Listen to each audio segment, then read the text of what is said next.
Graça e paz, querido, igreja linda, igreja amada pelo Senhor. Eu quero liberar uma palavra de Deus ao teu coração, que está queimando no meu coração, para compartilhar com o teu nesse momento.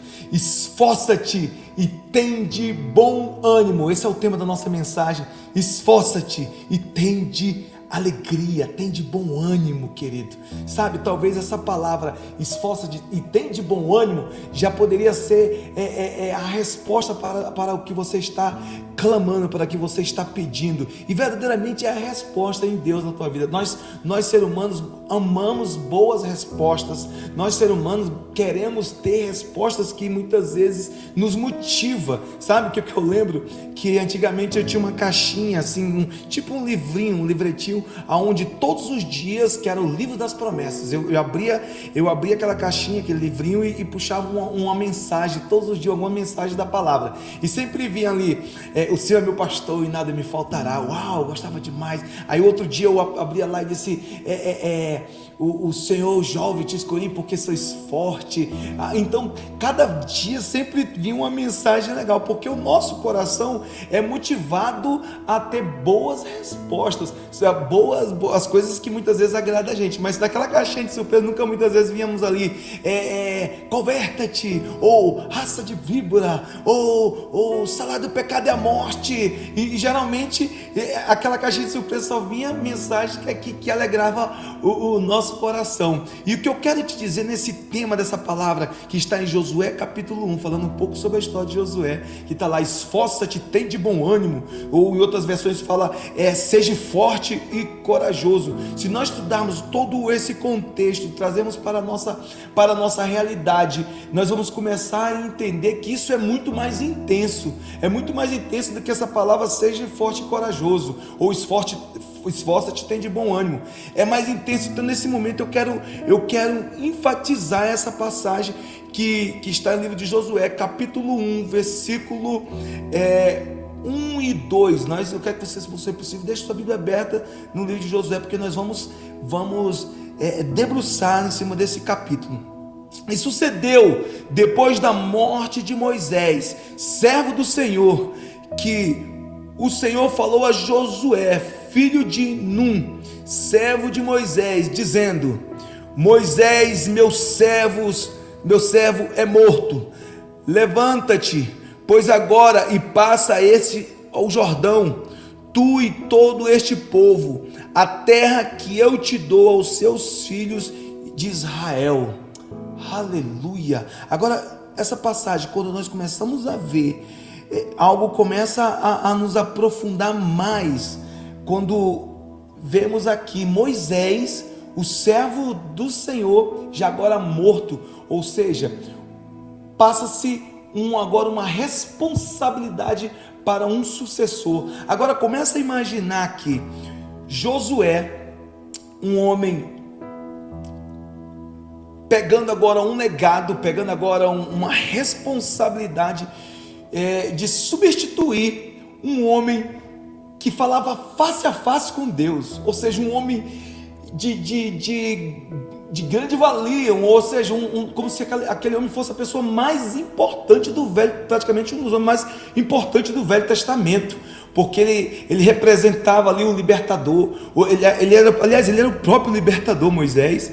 No Velho Testamento, Moisés escreveu os principais livros que são seguidos até hoje, que são os Pentateucos, que os 5 primeiros livros da Bíblia. Moisés tinha diálogo face a face com Deus. A Bíblia fala que Moisés subia a um monte, passava 40 dias conversando com o Criador. A Bíblia fala que Moisés era um homem tão ousado que ele enfrentou Faraó face a face ali. Faraó foi derrotado. Um homem que tinha uma autoridade de enfrentar os deuses do Egito, porque cada praga que ela representava uma destruição dos deuses do Egito.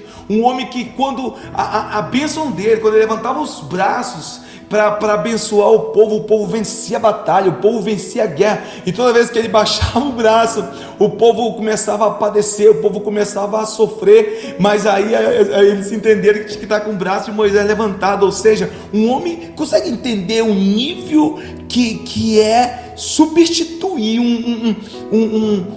uma pessoa, um profeta tão, vamos dizer assim, tão poderoso, tão íntimo de Deus. É como se hoje chegasse assim e dissesse assim para você: filho, hoje você vai, Deus falasse para você, você vai substituir agora Billy Graham. Começa a imaginar agora aí, pastor Marco, pastor Rodrigo, você começa a imaginar agora o Everton, Neiverton, Deus chegando olhando para ti assim, Júnior, dizendo assim: agora você vai substituir Billy Graham, o maior avivalista dessa geração, desse século, o homem que tinha contato com os presidentes, o homem que pregava e arrebatava milhões de pessoas sendo salvas em Cristo através dos seus sermões. Agora tu começa a imaginar, agora você substituir, agora tu imagina agora aquele momento, Josué se deparando em substituir um homem de tão grandeza como Moisés, sabe? Imagina agora tu imagina o que ele estava ali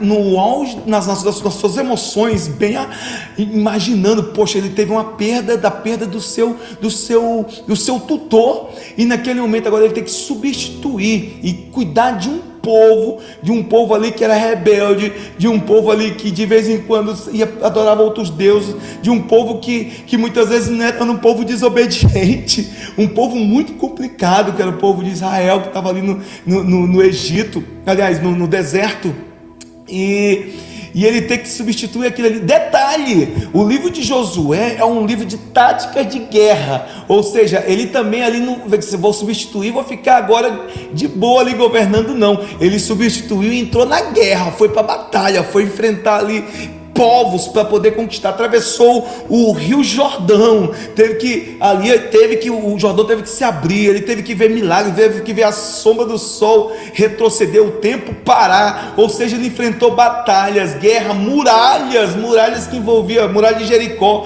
ou seja, ele não substituiu para ficar de boa, não, ele foi para enfrentar batalhas. E eu quero dizer isso para você, querido, que Deus está te chamando para níveis mais intensos no teu ministério, níveis mais intensos para a tua vida, níveis de mais responsabilidade. Você já viveu esse nível de responsabilidade de ter que assumir algo na sua vida? Sabe, eu lembro uma vez que na igreja que congregávamos lá no interior, lá em Serra Madureira, teve um dia que o pastor faltou, teve um dia que a pastora faltou, teve um dia que os missionários faltaram, e só eu, como ministro de louvor, no meio de um culto de domingo, eu tive que ministrar para aquele tanto de gente, tive que cuidar da igreja por um tempo ali, que teve um problema lá. Então tu imagina a responsabilidade. O que eu quero dizer, que tem momentos na nossa vida que nós vamos ter que assumir responsabilidades muito intensas. Um dia você era filho, ou seja, você é filho,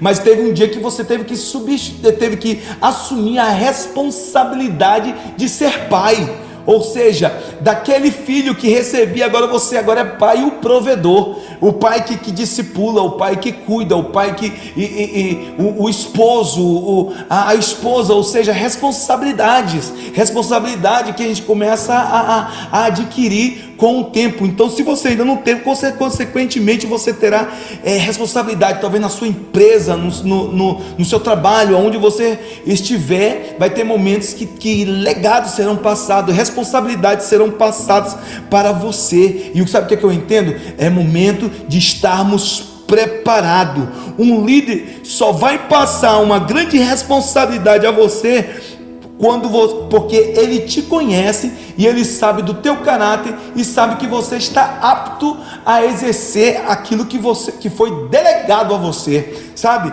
Deus tem um diálogo com Josué naquele momento ali de Josué de 1 até o 9 ali, um diálogo tão profundo, porque o próprio Deus se revela ali, vai começar a conversar e falar com Josué. E algo que me chama muita atenção, que Deus conhece ali o caráter de Josué, conhece o fundamento onde ele foi fundamentado, onde ele foi discipulado, com quem foi discipulado, como. Então Deus confiou ali, começa a conversar com o Josué. E esse cenário me ensina, esse cenário desse diálogo me ensina várias conclusões ali, várias conclusões de cada ponto daquele diálogo que Deus tem com Josué. E uma dessas, e eu resumo em 4 frases aqui. Uma dessas primeiras frases eu quero compartilhar, anota aí no teu caderno aí, porque tá queimando no meu coração, e eu quero liberar na tua vida também, nessa noite, nesse domingo tão precioso de culto de ceia. Primeira frase que eu interpreto aqui nesse diálogo, escute bem: cuidado, se você motivar um burro, ele vai sair fazendo burrada por aí. Cuidado para você não motivar pessoas que não estão preparadas para exercer a função que ele está. Aliás, a função que você quer que ele esteja. Escute bem isso que eu quero te dizer, isso é muito forte, isso aqui, ó. Tem pessoas que não estão preparadas de estar na posição, muitas vezes que está, e muitas vezes começa a fazer burradas, começa a fazer se atrapalhar. Por quê? Porque não teve um preparo. Sabe o que eu aprendo aqui? A águia, ela é uma ótima caçadora. Ela tem uma visão além de todos os outros animais. Ela voa numa grande velocidade. Por quê? Porque a águia, ela foi chamada para quê? Para ser caçadora. Para ser caçadora. Então a águia, ela tem uma missão de caçar. Então todos os seus requisitos para ser uma grande caçadora. Só que a águia não nasceu já preparada. A águia foi discipulada pela sua mãe, foi tratada, foi cuidada, até chegar a um ponto que a águia, depois de ser alimentada, ser toda ensinada como caçar, teve um momento que a águia teve uma decisão de olhar a sua águiazinha que cresceu e empurrar ela da montanha, para a águia pegar voo. Ou seja, se aquela águia não tivesse preparada, ela ia se espatifar no chão e ia morrer. Porém ela estava preparada para tomar voo, e ela voa com intensidade, e depois começa a caçar. Sabe também o que eu vejo? O pato, ela não sabe voar direito. O pato voa todo desengonçado. O pato não tem uma visão tão boa. O pato não é caçadora. Porém o pato é uma ótima nadadora. O pato, ela nada como ninguém, como um dos melhores pássaros. Por quê? Porque ela foi criada para nadar. Ela foi criada para estar na água. Agora tu pega a águia e coloca ela para nadar, o que vai acontecer? A águia vai morrer afogada. Essa é a grande verdade do que eu estou te dizendo, querido. Não assuma compromissos que você não está ainda capacitado e não foi chamado para aquilo. Tem pessoas que se eu pegar aqui e colocar um diácono e dizer agora você é pastor, eu vou poder realmente eu posso matar aquela pessoa, vou estar frustrando o sonho daquela pessoa. Ela pode, e muitas vezes cada um na sua função. Deus chamou você para o ministério profético, para um ministério que você vai avançar, seja qual for a área, seja um diácono, um presbítero, um evangelista, seja na administração da igreja, seja em qual for a área. Deus está te chamando para você avançar e prosperar na área que Deus te chamou, querido. É algo muito forte que eu entendo aqui, que nós devemos estar preparados para quando chegar o momento. Olha algo tão interessante. Essa palavra me queima mais o meu coração, que eu poderia passar a noite inteira falando sobre esse momento aqui, que Josué foi capacitado. Deus escolheu Josué porque Josué passou por um processo. Deus sabe da escola de Josué. Aquilo não caiu, o povo de Israel não caiu no colo de Josué, não, querido. Ele foi capacitado. A Bíblia fala que quando Moisés subia ao monte e passava lá 40 dias de jejum. 40 dias de jejum. Sabe quem acompanhava e ficava lá no pé do monte? Era Josué. Ou seja, se Josué estava lá 40 dias, também estava jejuando. Tu imagina agora os raios, os relâmpagos, os trovões, quando Deus estava falando com Moisés. Agora tu imagina ali, Moisés ali face a face, e Josué lá no pé do monte, lá na metade do monte, só vendo também os relâmpagos, vendo os trovões. E imagina o coração daquele jovem sendo preparado para momentos mais intensos. Lembra quando Deus, o próprio Deus, descia na forma de uma nuvem e entrava dentro da tenda de Moisés.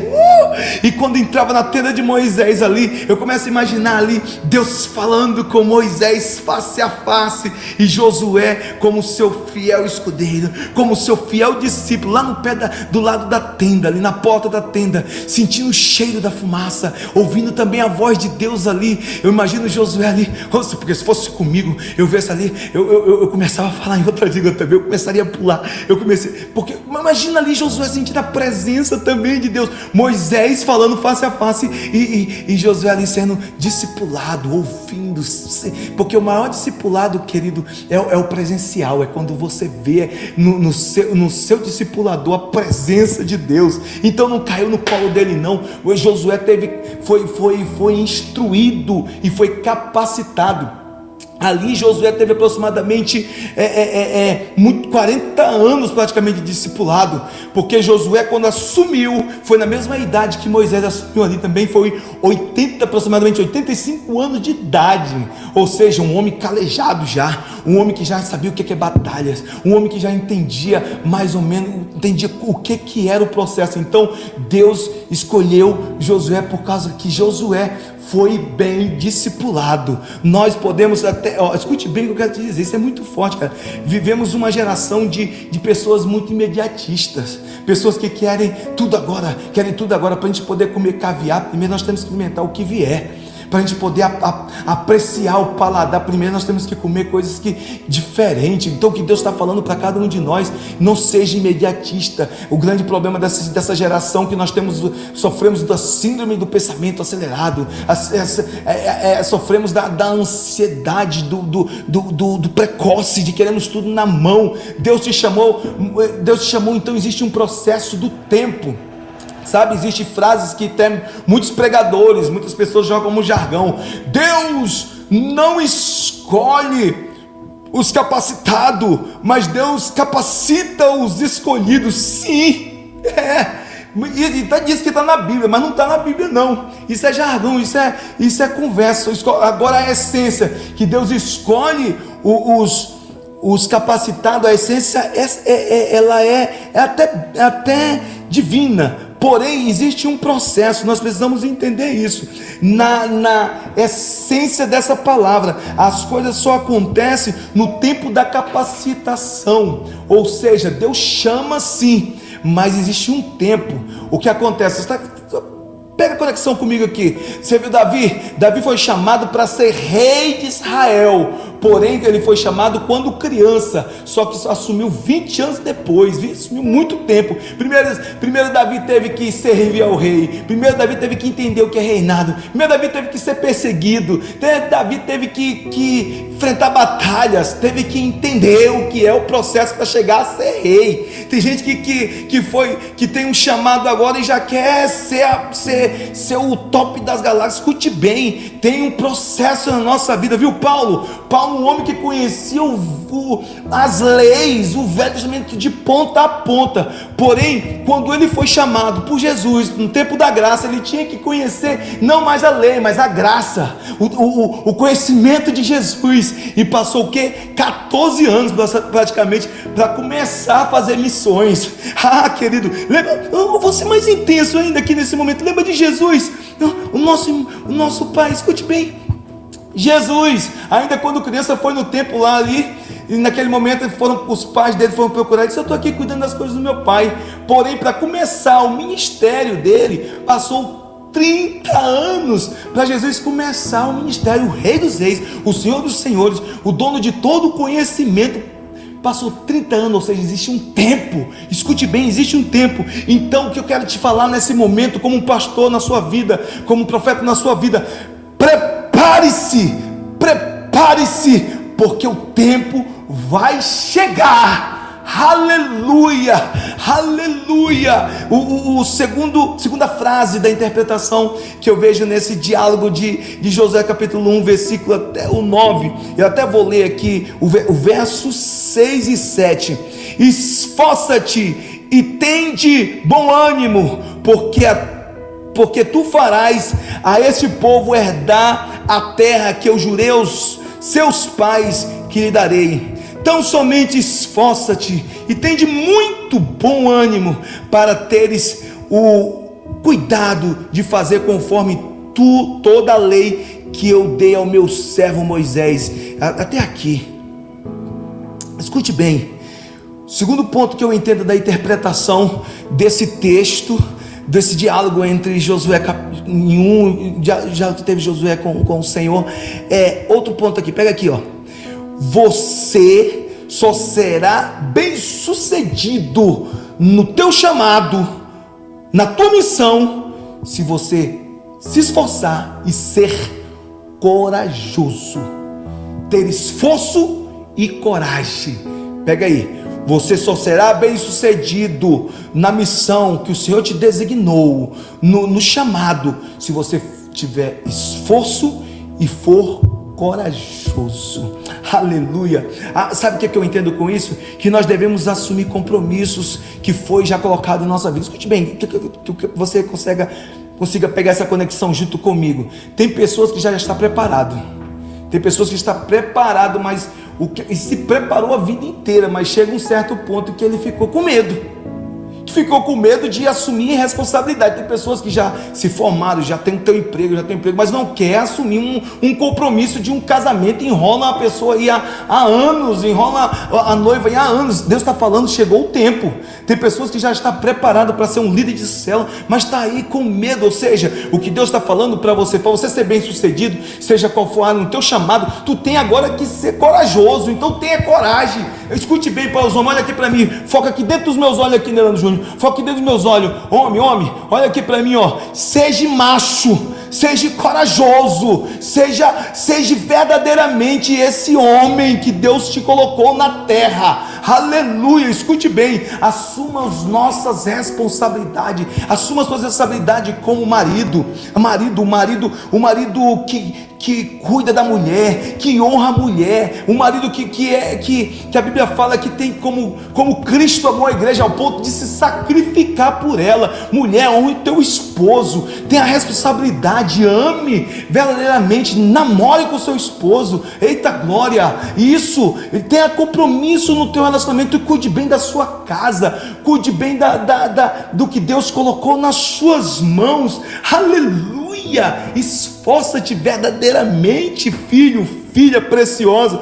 Homem, seja provedor da sua casa, tenha a responsabilidade na sua casa, seja pai verdadeiramente, para cuidar, para discipular, para amar seus filhos e a sua esposa.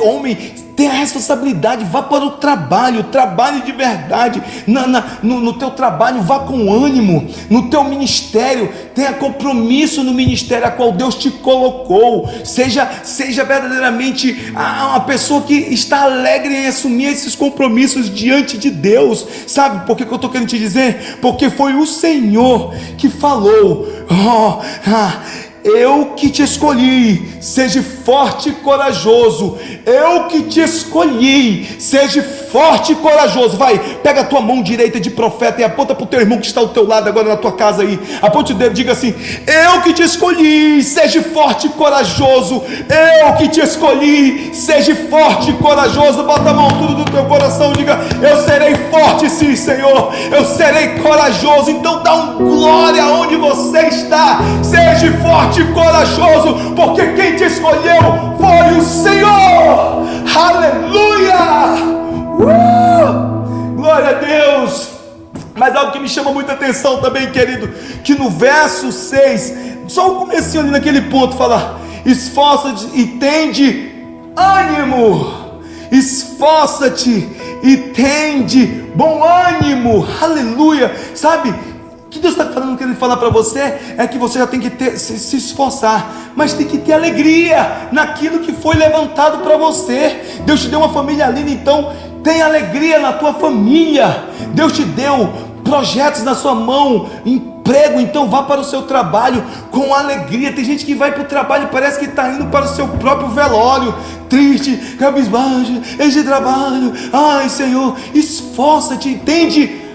Bom ânimo. Sabe o verso 7, o primeiro ponto ali fala assim também, olha aqui, tão somente esforça-te e tente muito bom ânimo, ressaltando, muito muito bom ânimo, ou seja, muita alegria. Se Deus te chamou para um ministério, faça com alegria, não é peso. Ministério não é peso, escute bem. Se você foi chamado para o louvor, vá com alegria, não vai todo destronchado, de chinela de dedo, cabelo assanhado, bagunçado. Vá com alegria, sorria, porque muitos queriam estar no teu lugar. Então tende muita alegria em fazer aquilo que Deus te chamou. Aleluia, glória ao nome santo do Senhor, querido.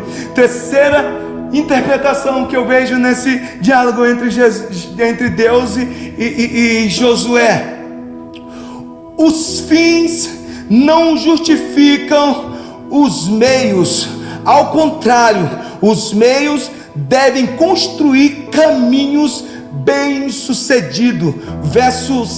Verso 7, verso 8 fala assim, ó: então somente esforça-te, tende muito bom ânimo, para teres cuidado em fazer conforme toda a lei que o meu servo Moisés te ordenou. Dela não se desviará, nem para a direita, nem para a esquerda, para que prudente te conduzas por onde quer que andares. Verso 8: não aparte a tua boca do livro desta lei, antes medite nela de dia e de noite, para que tendes cuidado de fazer conforme a tudo quanto nele está escrito, porque então farás prosperar o teu caminho e serás bem sucedido. Olha para mim aqui, querido. O que eu entendo com isso é vivermos verdadeiramente os princípios da palavra, os princípios a qual Deus nos chamou. Se você viver conforme a vontade do Senhor, conforme a palavra do Senhor, você vai vencer. Aqui Josué poderia ter se frustrado, porque Deus deu uma promessa para Moisés que eles iam entrar na terra prometida, porém Moisés ali morreu. Ele poderia ter se frustrado e disse: o fim justifica tudo, justifica os meios, mas não os fins. Ao contrário, escute bem, meios devem construir caminhos para uma vida de sucesso, para a caminhada de sucesso. Escute bem, não pare, vá.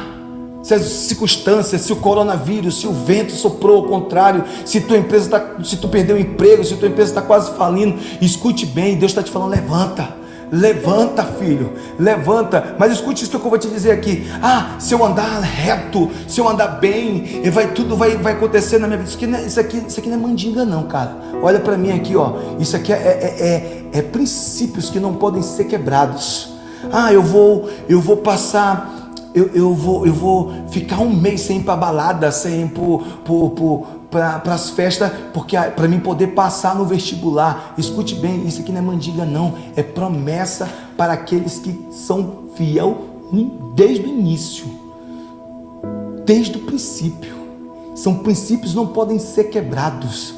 Eu vou ter que andar tudo certinho, direitinho, porque senão o devorador vai acabar com tudo que tenho. Escute bem, é princípios. Escute que Deus está falando para você nesse momento. Isso aqui não é feitiçaria não, querido. É princípios que tem que estar no nosso coração, que nós devemos viver. Sabe, pastor Ana, que eu aprendo? Que leis só existem porque princípios foram quebrados. Não matarás, essa lei, não matar, porque alguém matou. E todo princípio, quando ele é quebrado, sofremos consequências de julgamentos pela lei. Escute bem o que eu quero te dizer aqui: se princípios foram quebrados, lei entra e seremos julgados por ela. Então Deus está falando para cada um de nós: viva princípios da palavra, aleluia, e princípios da palavra, querido. O próprio Jesus nos ensina isso de uma forma muito linda. Ele fala assim, ó, Jesus falou assim: aquele que ouve as minhas palavras e os praticam é semelhante a um homem que constrói a sua casa sobre a rocha, e vieram os ventos, as tempestades, a chuva intensa, mas a casa não caiu, permaneceu em pé. Ou seja, princípio na palavra. Já estou falando para me acabar o tempo aí, mas já estou encerrando.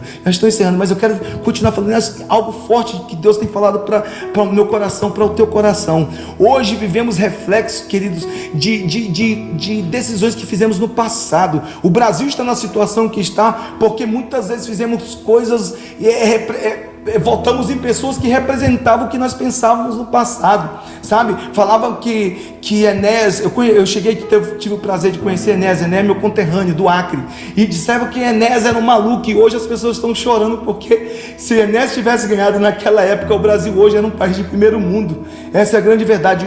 Esses dias, pastor Ana, eu publiquei algo na minha rede social, publiquei em grupos de WhatsApp, algumas frases, que até alguém me exortou e disse: isso, pastor, você foi muito pesado. Eu disse: sabe, não fui pesado não, filho, é porque tocou, é porque de alguma forma a carapuça te serviu. E uma dessas frases até quero ressaltar aqui nesse momento aqui, ó, o problema do Brasil não são os políticos, é você que não quer estudar, você que não quer ler, você que não quer se aperfeiçoar, você que reclama da segunda-feira, você que não trabalha, você que joga lixo na rua, você que só pensa em feriado, você que só fala de futebol, você que tem preguiça de levantar cedo, você que só sabe reclamar, você que não tem iniciativa, você que não está nem aí para o futuro do Brasil. Então o que você quer? Vai sofrer consequências. Essa é a grande verdade. Essa é a grande verdade, querido. Agora, o quarto e última interpretação que eu vejo aqui nesse ponto, já estou caminhando para o final. Nunca mude sua missão quando você perder uma batalha. Lembre-se, a guerra não acabou. Deus que te chamou. Aleluia! Ressaltar que esse ponto é muito forte. Nunca mude sua missão quando você perder uma batalha. Lembre-se, a guerra não acabou. Foi Deus que te chamou. Aleluia! Sabe que algo que me chama a atenção aqui, no verso 5 fala aqui, ó: ninguém te poderá resistir todos os dias da tua vida. Como fui com Moisés, assim serei contigo. Não te deixarei nem te desampararei. Só que no momento daquela caminhada que Josué teve com o povo, teve uma das batalhas dele que ele perderam e morreram muitos israelitas naquela batalha. E aí Josué, talvez o coração de Josué ficou entristecido, ele poderia estar ali também desistir, só que ele estava alicerçado em a quem chamou ele, que foi o próprio Deus. E aí Deus fala para ele e revela: sabe, filho, por que aconteceu? Porque o meu povo desobedeceu. Entre vocês teve um que eu ordenei para o povo não pegar os despojos da guerra, porém Acã e seus filhos roubaram os despojos da guerra, e por causa daquela desobediência eles perderam uma batalha. No meio da nossa caminhada sempre tem algum Acã para tentar trabalhar, esse nome já está parecendo um cão, mas é verdade, sempre tem um cão para te atrapalhar, sempre tem algo que tenta tirar você do foco de você vencer as guerras. Mas escute, quem te escolheu está te dizendo para você, filho, não desanime, vá em frente, vá firme, continue, eu estou com você, foi eu que te chamei. Aleluia! Eu lembro, sabe, pastora Ana, de uma história de um homem que tinha uma missão, um homem que trabalhava, um homem que servia um reinado, servia um rei. Ele era aquele, praticamente o guarda-costas do rei. Só que ele era um homem que tinha uma missão de trazer o reino de Deus ali para o coração do rei. E ele era um homem muito cheio do poder de Deus, um homem muito carismático, Leandro Júnior, muito carismático. Então todas as vezes que acontecia alguma coisa no reinado, aquele soldado falava assim, aquele soldado que tinha aquela missão dizia assim: oh, glória a Deus, aleluia, aquele crente pentecostal mesmo, aquele crente carismático. E aí se o rei dava alguma coisa certa, ele gritava glória a Deus. Se o rei errava, ele também dava glória a Deus, e aquilo incomodava o rei. Ele disse: rapaz, esse cara está me incomodando, porque em tudo ele dá glória, tudo ele fica falando isso. Até certo momento que uma vez, Ana, esse rei gostava muito de caçar. Quando esse rei chegou para caçar, estava lá pronto para caçar, veio um leão, e com toda a intensidade, aquele leão foi para cima do rei, e o soldado, né, aquele soldado cristão, mirou no leão e deu um tiro nas costas do leão, mas mesmo assim o leão comeu a mão, aliás, os três dedinhos do rei, e o rei ficou sem os 3 dedos, mas o homem conseguiu matar o leão. E aí o homem olhou para o rei: glória a Deus, rei, glória a Deus, o leão não conseguiu, o leão não te matou, só tirou uns 3 dedinhos. Aquele rei ficou furioso: rapaz, eu perdi os dedos da minha mão e você está dando glória a Deus ainda, considere-se preso. Aquele servo foi levado para um lugar e foi preso, e naquele momento ficou lá aproximadamente quase um ano, 6 meses a um ano lá preso, não sei quanto tempo, mas passou muito tempo. A mão do rei já estava cicatrizada, estava tranquila, e como o rei gostava muito de caçar, foi caçar outra vez. Só que aquele rei foi só. Esses meus seguranças não me ajudam em nada.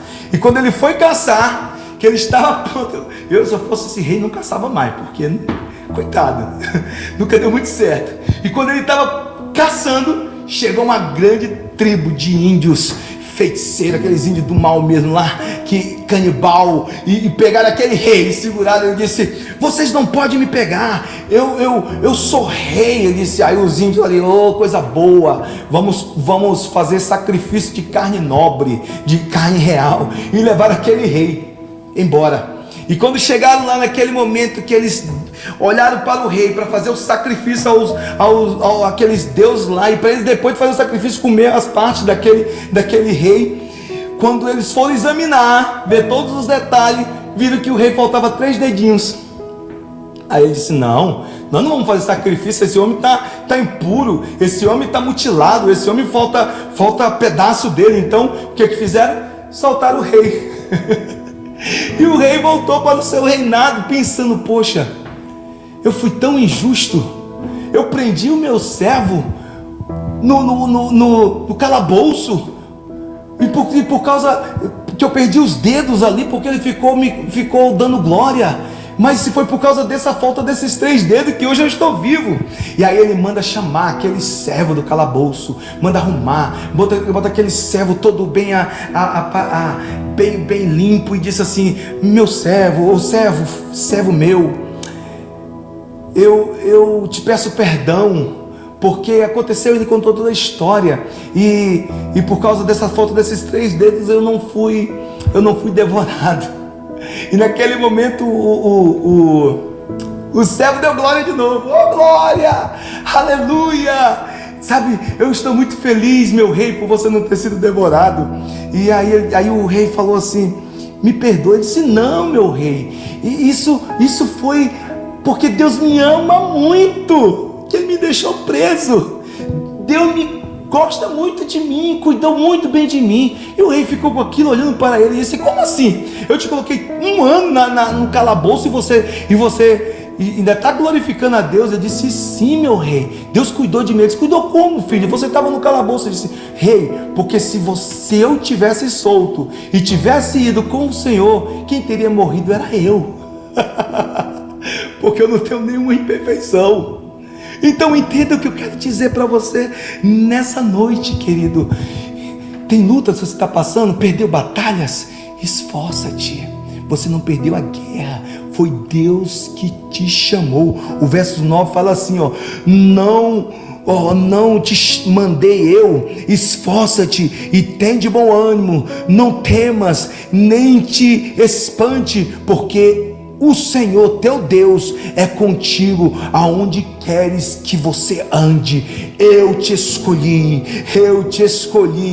Seja forte e corajoso, tem de bom ânimo, seja forte e corajoso, porque quem te escolheu foi o Senhor dos exércitos. Mesmo que no meio da guerra, mesmo em meio de batalha, você possa ter perdido algumas batalhas, escute bem: quem te chamou para a guerra foi o Senhor, quem te capacitou foi o Senhor. Então se capacite, para o momento do teu chamado, para o momento que você seja a opção A, não a opção B. Deus te chamou, então se prepare. Se Deus te chamou para ser pastor, manuseie a palavra das Escrituras. Se Deus te chamou para o ministério, manuseie bem a palavra da Escritura. Se Deus te chamou, seja para qual for a área na sua vida, esforça-te, tende muita alegria, muito bom ânimo e faça tudo aquilo que Deus escolheu para você. Seja forte e corajoso, esforça-te e tende bom ânimo, filho amado e precioso. Aleluia. Deus, apresenta a vida dos teus filhos agora, Senhor, que estão ouvindo essa palavra, que essa palavra venha no coração e venha trazendo renovo, venha trazendo restauração, venha trazendo muita alegria e bom ânimo, em nome de Jesus. E acima de tudo, que possamos assumir todos os compromissos a qual foi designado para nós, em nome de Jesus. Eu abençoo essa igreja, eu abençoo todos aqueles que estão assistindo essa live, seja na casa, seja onde ele estiver, no hotel, ou no hospital, ou numa conexão de viagem, que o Senhor venha visitar agora, em nome de Jesus, e que essa palavra venha como uma espada cortante, e trazendo toda a cura, trazendo toda o sustento agora, em nome de Jesus. Esforça-te, tem de bom ânimo, seja forte e corajoso. Aleluia. Agora eu te convido nesse momento a ceiar com o nosso Senhor nesse culto de ceia, nesse culto profético, a qual o próprio Senhor Jesus te convida. Vem, vamos partilhar, comer do pão e beber do cálice.